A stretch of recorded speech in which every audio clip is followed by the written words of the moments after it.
curse of two villages on Ukrainian forces, as Russia once again defended it very well. It's day 576 of Russia's operation in Ukraine. Let's dive deeper. Starting from Verb sector. In my last report, we saw how Ukraine, after crossing the first defensive line, lost its entire column of Western equipment. However, Ukrainian forces, being persistent, kept on attacking Russian positions. It is reported that Ukrainian forces were able to take this area under their control. But this advance obviously came at a high price. If we look at the attacks carried out by them in the last 3 days, then we can see that they are once again using mechanized assault to advance.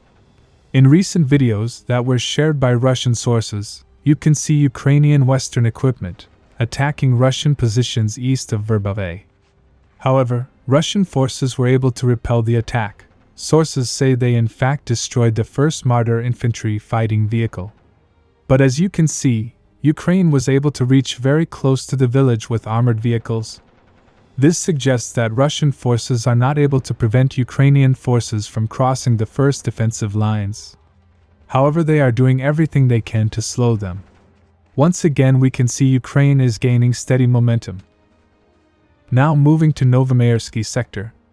In my previous report, we saw how Russian forces were able to recapture the recently lost area.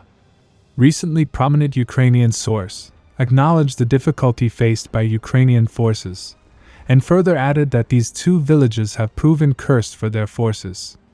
They say Ukrainian forces are having a hard time advancing on the village because the villages are located at a lower elevation. The Russian forces' main line of defense is located on higher elevation. So as soon as they reach the village, Russians unleash everything on them. Recently, Russian sources reported that Ukrainian forces are currently rotating their forces, so activation of this front is expected in near future. In addition, Russian forces are striking Ukrainian forces' rear. In a recent video, you can see them striking Ukrainian forces in Bakhmut. Sources say the target of the strike was Ukrainian concentration of equipment and manpower. Now in Kharkiv, if you remember, Russia recently struck a Ukrainian tank repair facility with long-range ammunition. Today, Russian sources shared a new video of one of those strikes.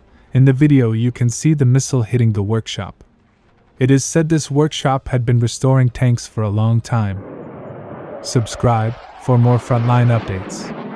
Let me know your thoughts in the comments down below.